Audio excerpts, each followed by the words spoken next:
Without a doubt, of any prospect who had a dad who also played in the NFL, Mason Taylor is the best of them.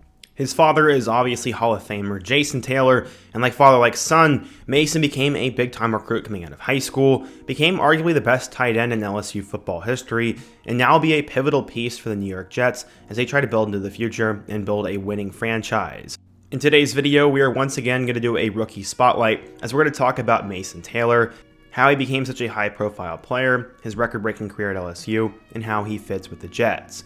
But before we get started, if you're a big fan of college football, be sure to subscribe to the channel, leave a like if you support today's video, and let me know what player, team, topic, or situation I can cover next. Now let's get started and talk about Mason Taylor.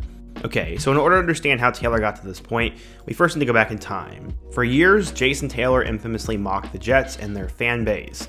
Honestly, at the time, it was hard to blame him, as he was a Miami Dolphin lifer. They are rivals. He tormented the Jets during the prime of his Hall of Fame career, and in 2004, he called their fans ignorant. In 2007, he said that they suck, and in 2009, he called Giants fans classy. Jets fans did not like this, but in 2010, he ended up signing with them, as they were a franchise on the rise under Rex Ryan. It was surreal to him, as he now wore a Jets helmet and ran out of MetLife Stadium. He ended up becoming a Hall of Famer and would pass the torch to his son Mason. Mason remembers living in the city of New York and going to Central Park with his mom and brother, tackling each other over and over again. He said, quote, "We went to the park maybe every single day to keep us entertained." They only ended up living there for 1 year, but Mason looks back fondly at that time. Even as someone who would most associate with the Dolphins, not the Jets, and he points out, quote, "My greatest team success was in New York." Obviously, Jason was crazy, as he'd have 139.5 career sacks during a 15-year career, and that included 13 seasons with Miami. Taylor knew he'd have heavy footsteps to live up to, as he said, quote, "I'm ready for it. It doesn't bother me at all, and I love it. He's my motivator, and he's the guy I look up to, so having people say I'm in his shadow, that doesn't affect me." To make things even more interesting, his uncle was actually Zach Thomas, and they were longtime teammates on the Dolphins. He obviously had the NFL in his blood, and he arrived at a high school where he could succeed. He ended up at St. Thomas Aquinas in Florida, and they had produced 37 draft picks since 1983. Pretty crazy number. Part of the reason he also went there was because his dad was the defensive coordinator, and Mason would see time on the field, but it was sort of a slow start with his recruitment. Going back in time a little bit further, in youth football, he played on the defensive side of the ball and was actually really good, but ahead of his freshman year, he said that he wanted to move to offense. Jason said, quote, "He wanted to blaze his own path and do it his own way." In 2020, Taylor ended up overcoming a season-long injury and played the last 5 games of the season, finishing with 6 catches for 133 yards, and was named to the Miami Herald's first team All-County. He was the starting tight end for their 2020 championship team, and his coach said, quote, "He's a physical specimen with an NFL pedigree." Mason's intelligence, character, size, strength, athleticism, and love for the game have made him a national prospect with an extremely promising future. In 2021, his recruitment would totally change as Miami, Pitt, and Texas A&M decided to offer him in January, and then Auburn, Alabama, Florida, and LSU followed in the summer. He did take an official visit to Pittsburgh and one to Florida, LSU, and Miami, and he was a huge target and also a huge need for that certain school down in Louisiana, LSU. With LSU facing a shortage of tight ends, they had picked up 2 commitments, one from Jake Johnson, the younger brother of Max Johnson, and then obviously Mason Taylor. He decided to choose them over 22 other offers, including Florida, Bama, West Virginia, Pitt, Texas A&M, and Miami. Taylor would actually inform LSU's staff on an interesting night, as Ed Orgeron was apparently in Cancun. He said, quote, "I called Coach Derek Shea and Coach O on FaceTime, and they'd actually just got back from vacation, and he was in the car coming back from Cancun. That's when I told him, and he was just going crazy and saying that it was the best birthday present ever, and it was a cool experience. He was a 4-star on some sites and a 3-star on others, but either way, he was a big get because of his legacy." Why LSU? Well, he said, quote, "The coaching staff was on me every day about going there and talking to me about how they would use me. They built a really good relationship there, and it felt like home, and it was everything for me. They were doing everything that they could, and I just liked the comfort." What did his dad think? Well, apparently he loved it, and he wanted him to go to the SEC because that's where the competition was best. According to 24/7 Sports, Mason Taylor was a 3-star recruit, the number 24 tight end, and the 492nd best player in the class of 2022. So how would he end up doing at LSU? Well, let's take a look. So when Mason arrived at LSU, there was some grave concerns about the depth at the position. They were led by Cole Taylor, who only had 6 catches for 1 touchdown the previous season. One LSU blog said, quote, "Taylor may have the size and pedigree, but there is a giant leap to playing on Friday nights in South Florida to playing in the Southeastern Conference on Saturdays." But Taylor continued to work and practice hard and started to make waves in the offseason and eventually had a role. Led by Jaden Daniels at quarterback, Taylor became arguably the best tight end on the team, as in total in 2022, Mason caught 38 passes for 414 yards and 2 touchdowns, and he was named a freshman All-SEC selection, which is pretty dang good for a 3-star. This was always supposed to happen, as Mason said, quote, "From the moment I could say the word football, I had a front row seat to witnessing this great game played at the highest level, and it inspired my dreams and aspirations to one day do the same." Brian Kelly was also super complimentary of him, saying on a radio show that he was as good as any freshman tight end he has ever had, and actually compared him to Brock Bowers. Taylor ended up having 4 really good games as a freshman, as he caught his first career touchdown in a win over number 7 Ole Miss, and then against number 6 Alabama. He had 3 catches for a touchdown in that one, including their crucial 2-point conversion that ended up sealing them that game. He also had 6 catches for 63 yards against number 1 Georgia in the SEC Championship game, and then in the Citrus Bowl against Purdue, he had 5 catches for 88 yards and a touchdown.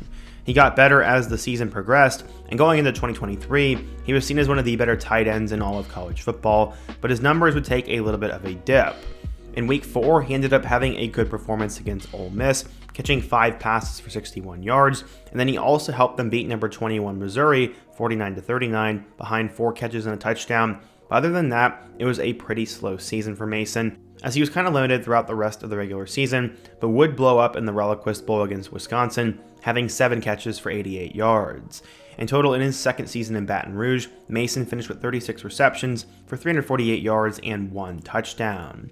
Going into 2024, some had sort of forgotten about Mason because he fell off in 2023, but he would come back with vengeance and became one of the better players in the SEC. In week 1 against USC, he ended up catching 7 passes for 62 yards, but they would lose that game by a touchdown, and they'd have to fight back if they wanted to go to the playoff. Mason did his best work over the next couple of weeks, catching 4 passes against Nicholls State, 6 catches and a touchdown against South Carolina, and then 8 catches for 77 yards against UCLA. LSU was starting to rebound, and he would continue to put in good work. He caught 5 passes in a win over top 10 Ole Miss, had a touchdown at number 14 Texas A&M, but unfortunately they hit a roadblock as they would lose to the Aggies in that game, and then they get beat by both Alabama and Florida, and all of a sudden their playoff dreams were over. He did have 6 catches in that game against the Gators, but to finish out his career, he had 3 catches against Vanderbilt and then 3 more against Oklahoma. In total, Mason finished with 55 catches for 546 yards and 2 touchdowns, and this was good enough for him to be named a 3rd-team All-SEC selection, and he also broke the single-season record for catches in a season for a tight end with 55. He ended his time in Baton Rouge with a total of 129 receptions for 1,300 yards and a handful of touchdowns. No tight end in program history ever had more than 1,000 passes in a college career, so this was a big deal for Mason, and he definitely lived up to the hype. Sometimes people forget that tight ends aren't exactly supposed to have the greatest numbers in the world, and in terms of their transition to the NFL, it's not always about stats, but more so about their physicality and how they can hypothetically transfer to the league. Guys like Brock Bowers are sort of the exception, and I almost consider him more of a receiver than a tight end. After his 3 years at LSU, Taylor was a very intriguing prospect, as he was supposed to go day 2, and at only 20 years old, he'd also be one of the youngest. He was as physically imposing the same way his father was, so teams were going to line up to try to get him. He was seen as more of a red zone target for NFL teams, and he has the ideal size and is compared to Dallas Goedert from the Philadelphia Eagles. One scout said, quote, "He's an ascending tight end with plus catch talent and Hall of Fame bloodlines. With just 3 seasons under Taylor's belt, more growth is expected in both his game and frame, and he's a smooth athlete with adequate acceleration and the tools to become a more effective route runner in time." So in terms of draft night, it was sort of special, as when he saw the New Jersey area code pop up on his phone, it was a moment that was surreal. His brother pulled up old pictures from him wearing a Jets hat, and it all came full circle.